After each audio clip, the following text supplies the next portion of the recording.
पहली भावर आहो एक जोग के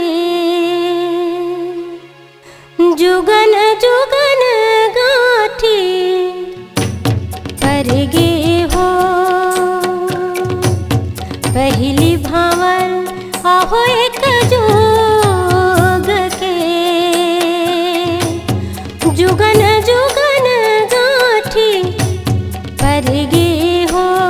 ए हो सुंदर नल हो जुगन जुगन गाठी पर गे हो।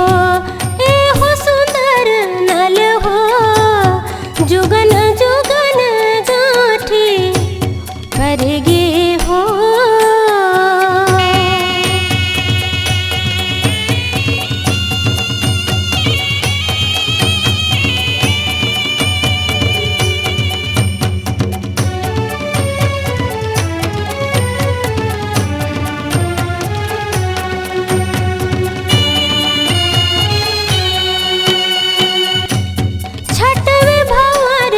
आहो छठ मास के